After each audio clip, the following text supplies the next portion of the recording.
announcements about the latest Bible study, I thought about suffering on the golf course. So you fellow golfers, you know how we suffer, because we're talking about why we suffered.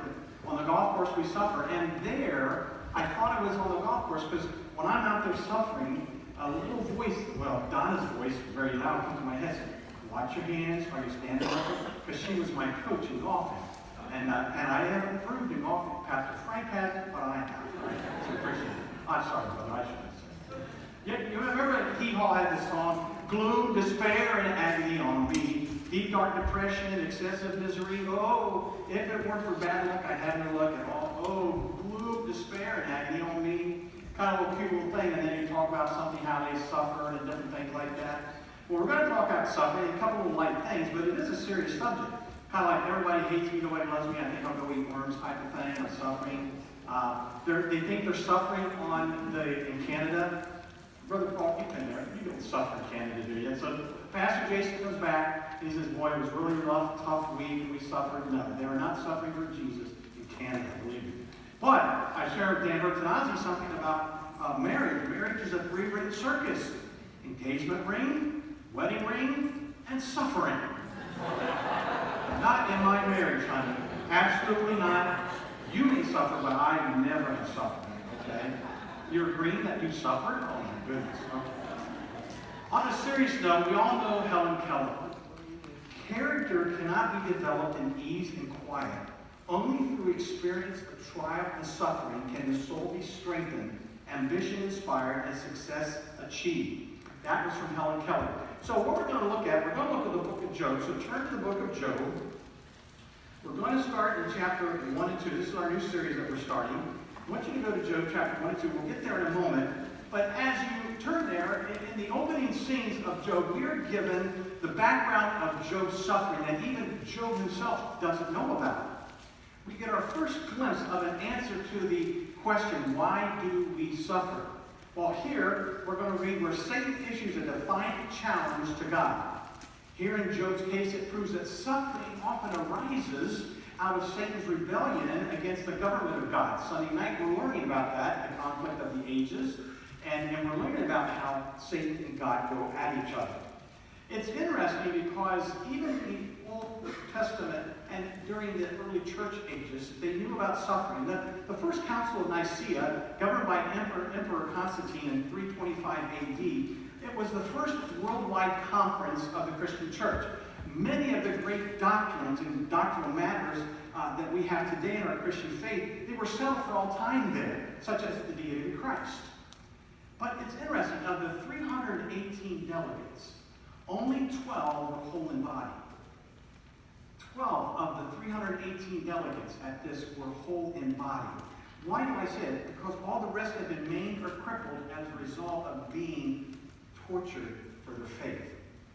You'll see on the screen a statement about that. In the early days of the Christian church, no one thought it was strange or unfair to suffer for Christ. Suffering was considered a normal part of the Christian life.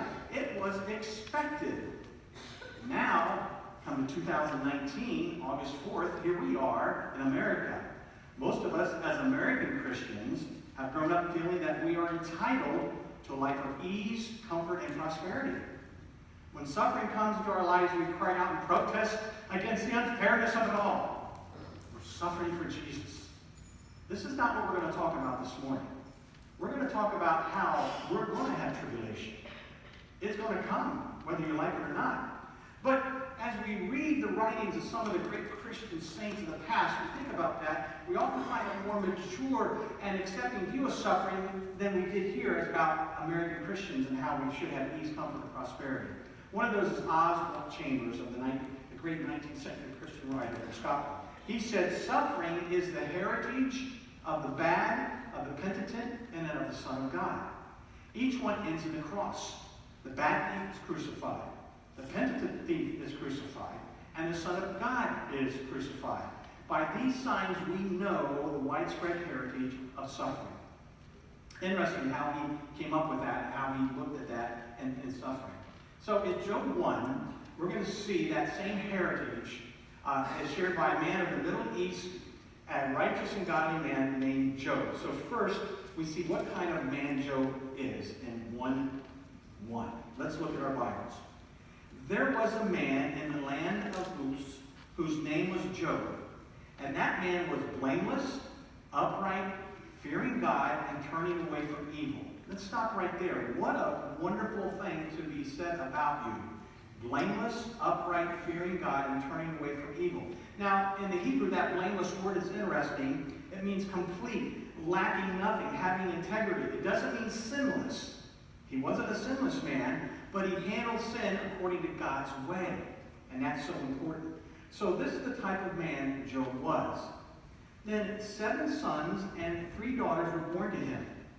His possessions also were 7,000 sheep, 3,000 camels, 500 yoke of oxen, 500 female donkeys, and very many servants. And that man was the greatest of all the men of the East. So as you look at that, you think, wow, here's the greatest man of all of the men of the East that he was living in. So he was very wealthy. Man of God, very wealthy. Now look on, he says, his sons used to go and hold a feast in the house of each one on his day. And they would send and invite their 3 sisters to eat and drink with them. It came about, when the days of feasting had completed their cycle, that Job would send and consecrate them, rising up early in the morning and offering burnt offerings, according to the number of them all. For Job said, perhaps my sons have sinned and cursed God in their hearts. Thus Job did continually. So we see a man that was blameless, upright, fearing God, and turning away from evil. He had 10 children, 3 sons and 3 daughters. 7 sons and 3 daughters, 10 in total. A lot of possessions. He had very wealthy. Now, again, we know money is not the root of all evil. The love of money is the root of all evil. And yet, he also was we would say today, are you the pastor of your family or the priest? He was the priest of his family, concerned for his sons and daughters, and went to God in case they may have cursed God in their hearts.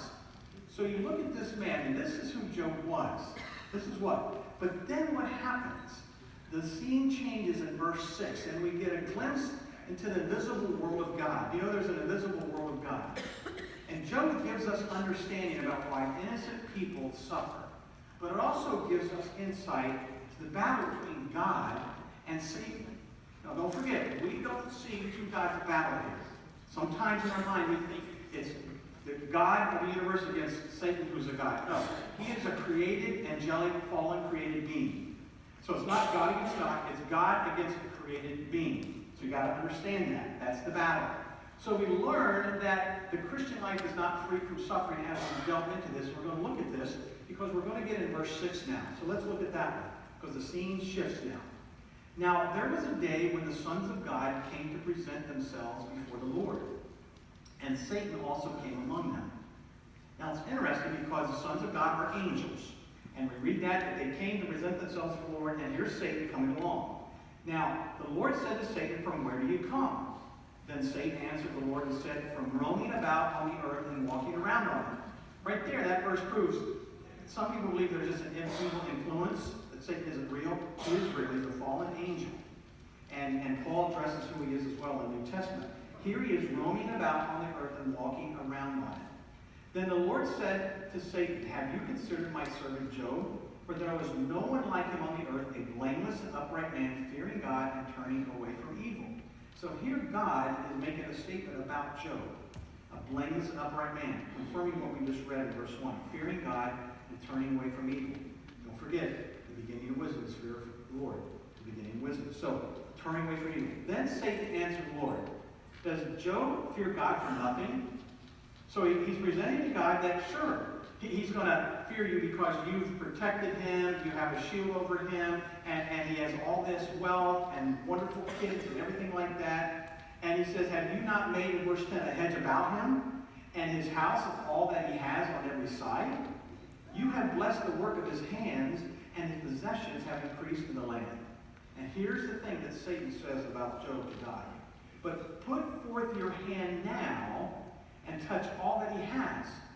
He will surely curse you to your face.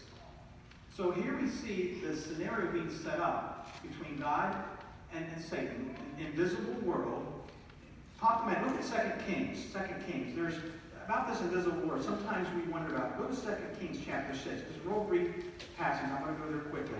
2 Kings 6:15. Talking about Elijah here. And we read here, when he returned to the man of God with all his company and came and stood before him, he said, Behold, now I know that there is no God in all the earth but in Israel. So please take a present from your servant.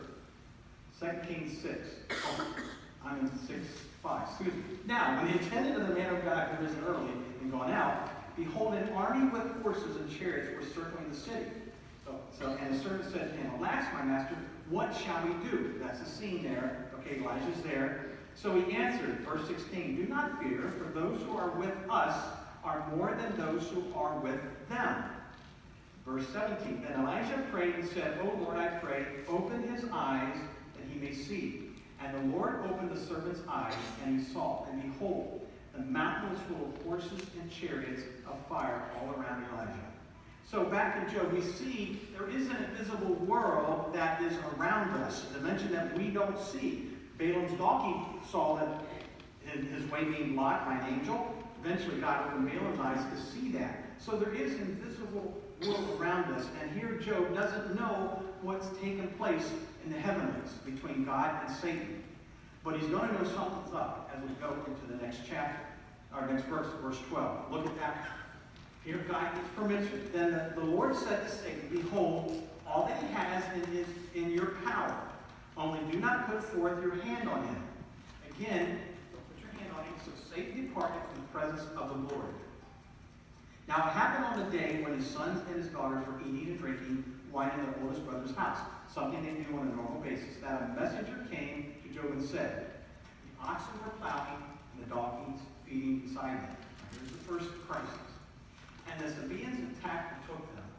He also slew the servants with the edge of the sword. And I alone have escaped to tell you. Now, while he was still speaking, guess what? Another also came and said, The fire of God fell from heaven. They think it might have been lightning, and burned up the sheep and the servants to consume them, and I alone have escaped to tell you. While he was speaking, number two was still speaking, so another also came and said, The Chaldeans formed 3 bands and made a raid on the camels, and took them and slew the servants with the edge of a sword, and I alone have escaped to tell you. Number 3. While he was still speaking, another also came and said, Your sons and your daughters were eating and drinking wine in their oldest brother's house. And behold, a great wind came, they think maybe a tornado, came across the wilderness and struck the 4 corners of the house. And it fell on the young people, and they died. And I alone have escaped to tell you. Boom. 4 things. 1, 2, 3, 4. Just like that. 1, still speaking. 2, still speaking. 3, still speaking. 4, came. And here's Job. I can't imagine what he was going through emotionally. Can't imagine that. Haven't had that kind of stuff in my life. I know when we were South America, you know the story where the doctor came and said, Your wife's dying. We don't have time to go into that, but I remember that aspect of how I felt.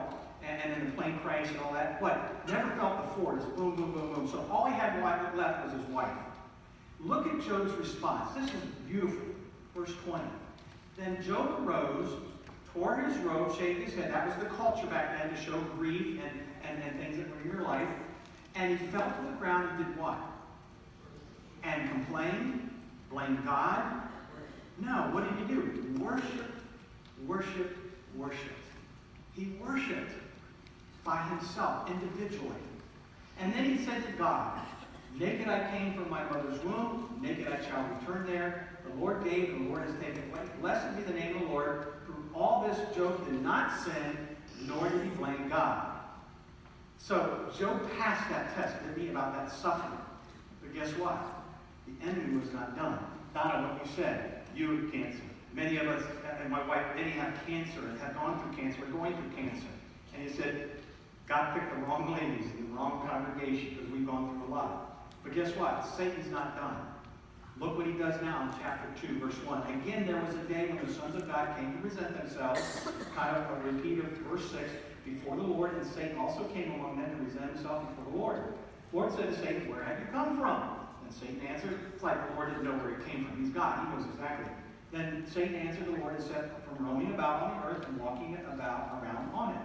The Lord said to Satan, Have you considered my servant Job? For there is no one like him on the earth, a blameless and upright man, fearing God, turning away from evil. And this is the neat part. And he still holds fast his integrity. Remember, he's not a perfect person. Job had things wrong in his life. He did things wrong in his life. He's not sinless. But here, because of what took place, God said he still holds fast his integrity, although you incited me against him to ruin him without cause. But then Satan, here's the tricky.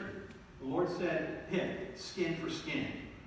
What he's saying there is, all that stuff I was able to take away from him, but I couldn't harm Job. Skin for skin. Let me get Job personally, because look what he says. Yes, all that a man has, he will give for his life. He's claiming that Job's selfish, that he's not going to turn away. He says, however, put forth your hand now and touch his bone and his flesh. He will curse you in your face. So here's Satan said, let me get him. So the Lord said to Satan, behold, he is in your power, but here's the boundaries. Again, it shows God's in control. God's not going to let anything happen to us that he's not going to give permission to. Spare his life. So Satan went out from the presence of the Lord and smote Job with sore boils, from the sole of his foot to the crown of his head. I can't imagine what that would feel like.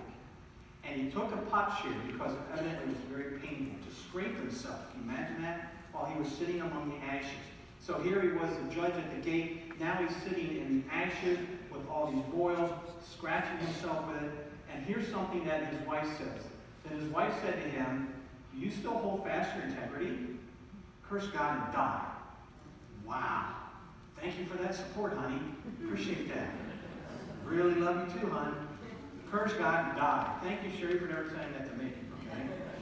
You may have thought it, but you didn't say it. But he said to her, you speak as one of the foolish women speaks. Shall we indeed accept good from God and not accept adversity? In all this, Job did not sin with his lips.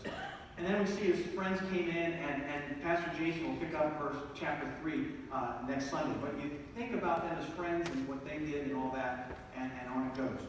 But you see a man of God and how he dealt with suffering in his life. Let's go to John chapter 16. John chapter 16. I want to go to the New Testament because we now have that in the Old Testament. I want to go to the New Testament. So go to John chapter 16 because here the Lord was preparing his disciples for his suffering that he was going to go through on the cross. And they were saying, wow, you say you have to leave this, you have to suffer, you're going to be crucified. I don't understand all this. And he said, hey, calm down, let not your heart be troubled. Believe in God, believe also in me. And he goes, I'm going to go to my Father's house, prepare a manage for you. And if I go, I will come back and take you there where I am. So calm down. And then chapter 15, we come to 16, and we're going to read something here. But it's interesting. Had the Lord Jesus been a popular politician, he would have used his indisputable power to create favorable circumstances and promise prosperity and help to those who would follow him. And you think about that. There are people that teach and preach that we should have a life of ease, comfort, and prosperity. We're entitled to that as believers. That we shouldn't have suffering. We shouldn't be poor. We should be rich. And someone say, hey, send your seed faith to me and you will be rich. We don't say that here. We say give by grace. As God blesses you, give by grace. We don't say that you have to give so you get. And those kind of things, and that prosperity. We shouldn't be sick. We shouldn't be ill. Well, guess what? Some of those people who used to preach that, they're dead now. What happened? We're all going to die. So here the Lord comes in chapter 16, and look at verse 33. I'm reading from the New American Standard, so it might be a little different than what you have. These things I have spoken to you, so that in me, that's Jesus Christ, you may have peace. We realize he's saying, I give peace. In me you have peace. In the world you have tribulation. But take courage, I have overcome the world. So, as he was ready to depart from this earth, by way of suffering death, he said to his followers, hey, you're on earth, you're going to have many trials start, you're going to have tribulation. Well, let's look at that. Let's look at that tribulation, okay? Number one, suffering is inescapable in the life of a believer. It's just inescapable. You're going to have it. Well, how? Well, there's several ways. Suffering becomes a result of personal sin and failure. For example, okay, many of us in the counseling area, we deal with people, especially premarital counseling. When I do that, I say, okay, let's sit down and look at your budget. Do you have a budget? What's a budget? No, I don't have a budget. Well, let's look at that because I've dealt with many couples that get in financial struggle because they're not wise stewards of the funds God gives them, and then they suffer because of that. Maybe it's a loss of a friendship, and the loss of a friendship is maybe due to some gossip or hurtful words that are said. Another way, suffering may also arise due to other people's sin and failure. And boy, folks, isn't that true right now in Dayton, Ohio, where I'm from? I was born and raised there. I know exactly the Oregon district that guy went and killed 9 people and 16 injured. Exactly where that's at. In fact, there's going to be suffering now in a lot of those families. And then El Paso, Texas, 20, and they say more than 22 are injured, 20 dead. There's going to be suffering going on. That's due to some of the other sin and failure. Think about a drunken driver. You're driving along and somebody is DUI and driving, or they're drunk, and they hit. Many of you remember Joy Jeremiah. That's kind of, maybe we don't know what happened, but again, you don't know. But suffering may also arise due to some other people's sin and failure. Suffering can arise from forces outside of our control. For example, a hurricane. I remember in 1985, we went through Hurricane Elena in Florida. We lived there. And a tornado. We know tornadoes have come through our area and things and caused people to suffer outside. Flood, fire, things such as that. Suffering can come as a result of a person's faith. For example, standing for Jesus in some parts of the world it is an invitation of persecution. We know that. We read about it in Martyrs magazine and things that we have here in the lobby that we read. So back to 1631. Go back to that word, that tribulation. I want to look at that. In the world, you have tribulation. You see, the Greek meaning there of the word tribulation is in the future indicative, which refers to an action that will surely occur. A Christian will experience tribulation. Your whole life will not be full of tribulation, but there will be occasions of tribulation. You know what? It's interesting. You will not be able to control, folks, be in control of all the circumstances of your life. Although you'll be able to control some. And you know, and that's the sticking point when it comes to anxiety and stress. And as you counsel people, you realize they're trying to control every aspect, every circumstance of their life. And when they realize they can't, anxiety comes in, phobia comes in, and sometimes depression. You can't control the weather. You can't control the way other people drive. You can't control time. You can't control sickness and disease. You can't control that. And when that happens, we try that, and then we get upset, and anxiety comes in. So that's a little sidebar, but back to suffering, and then sometimes we suffer because of our own lack of control. There's also tribulation is that it's the direct result of disobedience of both physical and spiritual laws. Now let's look at some of those, okay? Go to 1 Peter 4:15. 1 Peter 4:15. Because deserved suffering occurs when we sin or act foolishly. Here in verse 15 of 1 Peter 4:15. Make sure that none of you suffers, Peter's writing this, as a murderer or a thief or evildoer or a troublesome meddler. So here we see sometimes people suffer because they're a murderer, a thief, an evildoer, or a troublesome meddler. Peter is emphasizing that. Also, go to 1 Peter 2:21. It's in that book, go to 2:21. Because undeserved suffering is part of following in Jesus' footsteps. Look what Peter says in 1 Peter 2:21. For you have been called for this purpose, since Christ also suffered for you. Tonight we're going to recognize that. Leaving you an example for you to follow in his steps. So we know that we're going to follow in Jesus' footsteps. If you do, you're going to suffer.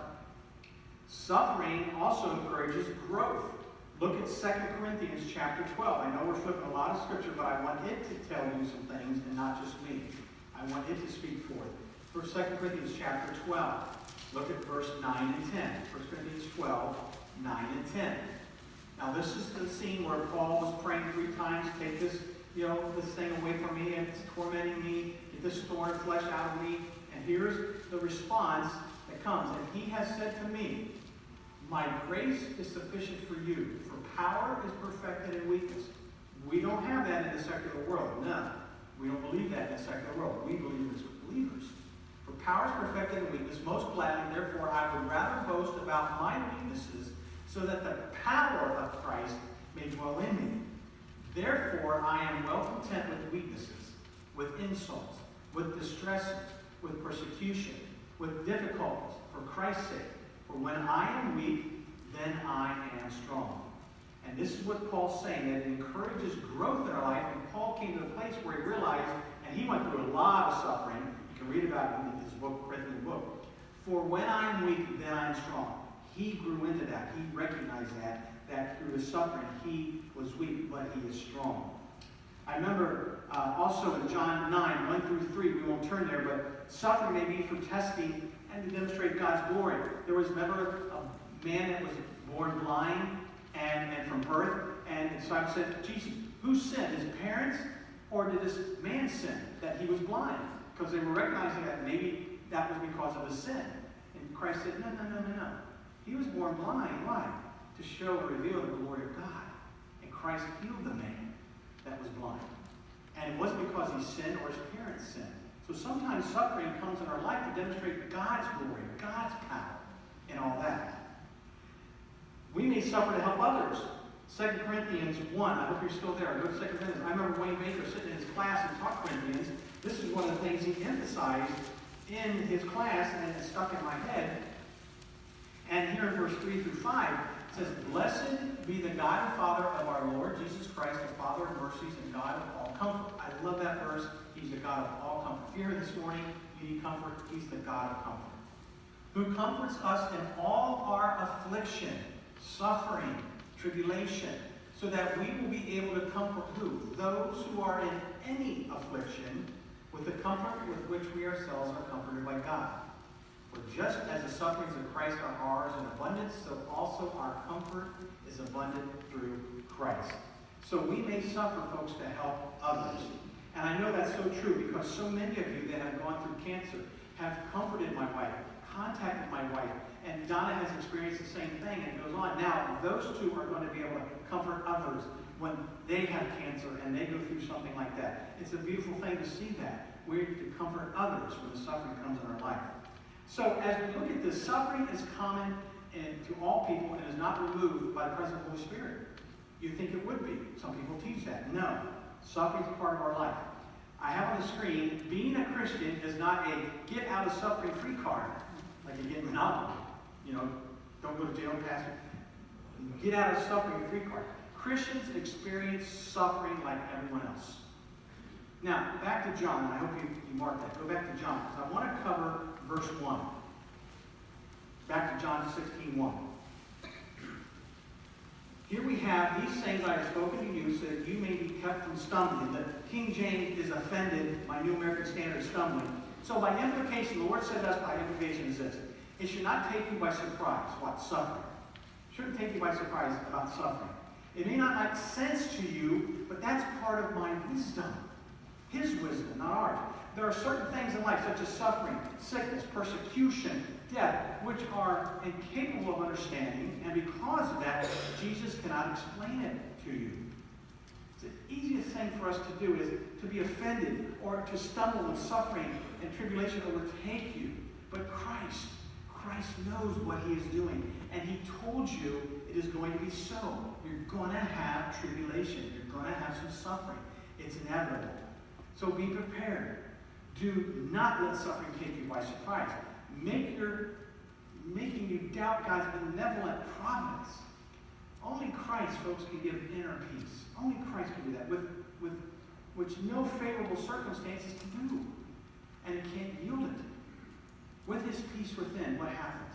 One can face suffering, sickness, death, or any circumstance. I love Philippians 4:7. It says, and the peace of God, which surpasses all comprehension, all understanding, will guard your hearts and your minds in Christ Jesus. Well then, what should I do if I'm suffering? Here's some action steps. Do we do what Job's wife said, curse God and die? No.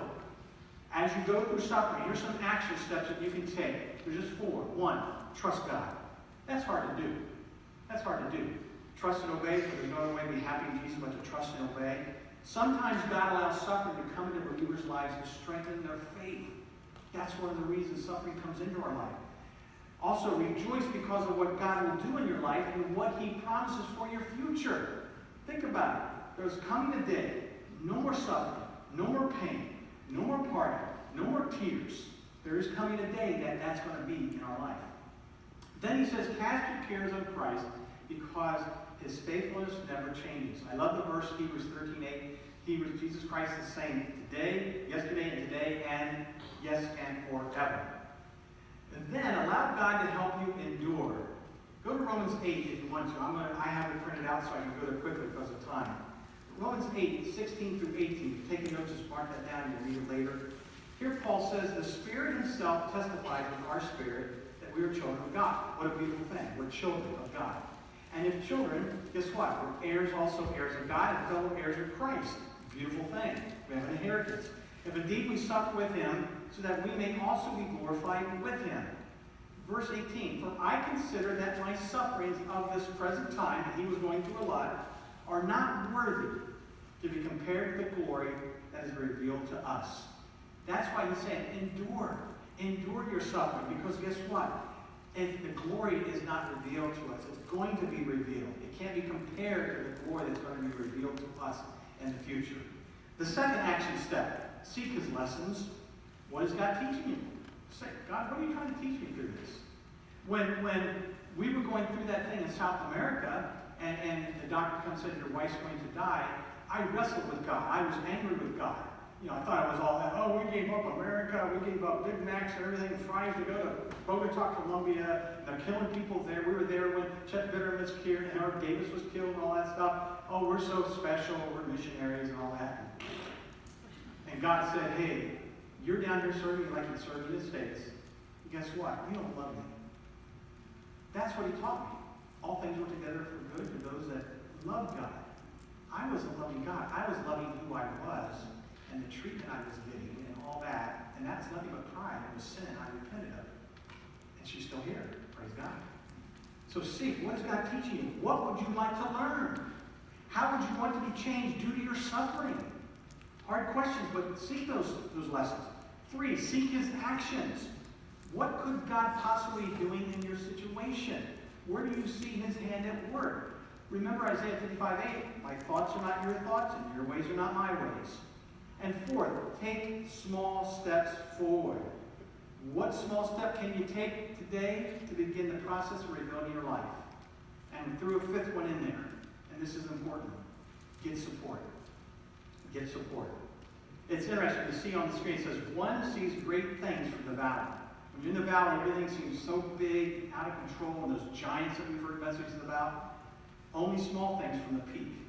When you soar the eagles, you see everything. I remember when I went parachuting. I'm coming down and going, is that a tree or a bush? I wasn't sure because I wanted to steer away from it. I couldn't remember what it was. And it looked so up high, it looked so small, and I realized it was just a bush. And I didn't land in it. But only small things from the peak. So, to end our message, because our time's up this morning, I want to share some quotes that I found in a book by Tim Keller. And this first one is my favorite. That's why I put it first. Look on the screen. You don't really know Jesus is all you need until Jesus is all you have. That thing has been, when I saw that and I started meditating on it and putting it in my heart, it was just ripping me to shreds because I'm going, you don't really know Jesus is all you need until Jesus is all you have. The song, I was looking up from the bottom before it dawned on me of where I was in my life. Folks, that needs to be in your Bible. That needs to be in the front of your Bible. That needs to be in the sign. You don't really know Jesus all you need until Jesus is all you have. The second one, no matter what precautions we take, no matter how well we have put together a good life, no matter how hard we have worked to be healthy, wealthy, comfortable with friends and family, and successful with our career, something will inevitably ruin it. In the secular view, suffering is never seen as a meaningful part of life, but only as an interruption. Christianity teaches that suffering is meaningful. There is a purpose to it. And if faced rightly, it can drive us like a nail deep into the love of God, into more stability and spiritual power than you can imagine. Another statement, while other worldviews lead us to sit in the midst of life's joys, foreseeing the coming sorrows, Christianity, which is totally, empowers its people to sit in the midst of this world's sorrows, tasting the coming joy. There's going to be joy in the morning.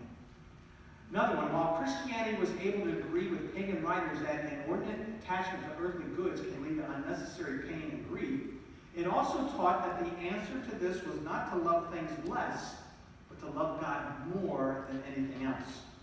Only when our greatest love is God, a love that we cannot lose even in death, can we face all things with peace. Grief was not to be eliminated, but seasoned and buoyed up with love and hope. Anything you love more, fear more, serve more than God is an idol and it's sin. Another one, some suffering is given in order to chastise and correct a person for wrongful patterns of life, as in the case of Jonah imperiled by the storm. Some suffering is given not to correct past wrongs, but to prevent future ones, as in the case of Joseph sold into slavery. And some suffering has no purpose other than to lead a person to love God more and ardently for himself alone, and so discover the ultimate peace and freedom. He had a statement Jonathan Edwards once said in his book, God is glorified not only by his glories being seen, but by its being rejoiced in. It is not enough to say, I guess he is God, so I have got to knuckle under. You have to see his beauty. Glorifying God does not mean obeying him because you have to. It means to obey him because you want to. What a difference. Because you are attracted to him. Because you delight in him. This is what C.S. Lewis Grassley explained so well in his chapter on praising. We need beauty. And last, the only love that won't disappoint you is the one that can't change. That can't be lost. That is not based on the ups and downs of life or of how well you live. It is something that not even death can take away from you. God's love is the only thing like that. 1 Peter, go back to that. I want to end our message with 1 Peter, reading 1 Peter 4. It's interesting because in my devotion that I had, Charles Stanley, in the book I have, he covered this in one of his devotions in 1 Peter 4, chapter 4, verse 12 through 19, and we'll end with this. Peter says, Beloved, that's us, do not be surprised at the fire or ordeal among you, which comes upon you for your testing, as though some strange thing were happening to you. But to the degree that you share the sufferings of Christ, keep on rejoicing, so that also at the revelation of his glory you may rejoice with exultation. If you are reviled for the name of Christ, you are blessed, because the Spirit of glory and God rests on you. Make sure that none of you suffers as a murderer, thief, or evildoer, or troublesome meddler. We've read that before. But if anyone suffers as a Christian, he is not to be ashamed, but is to glorify God in this name. For it is time for judgment to begin with the household of God, and if it begins with us first, what will be the outcome for those who do not obey the gospel of God? And if it is with difficulty that the righteous is saved, what will become of the godless man and the sinner? Therefore, those also who suffer according to the will of God shall entrust their souls to the faithful Creator in doing what is right. Father, we come to you now in prayer. Lord, no doubt, sitting here in this congregation this morning, I see many visitors, friends, members here. Many, Father, are here not sure what's going on in their life. And if you want to pray a prayer, maybe I can pray this on your behalf, but maybe put your name in the blank. But Lord, so-and-so, put your name there. Lord, it's me. It's Mike. It's Bob. It's John. It's Susan. It's Lynn. It's whoever your name is, has come to our church today overwhelmed with suffering. Oh, Father, I can't imagine. The pain is intense. I can't imagine how Pastor David, the pain must be intense and it's affecting his or her daily life. Right here this morning, whoever you are. He or she needs your strengthening presence. Oh, Father, in a powerful and personal way today. Father, give us wisdom. You said ask. You'll give it to us. Give us wisdom as we seek the best path forward in our suffering. Father, our hope is in you. Lord, and the knowledge that you are always with us. All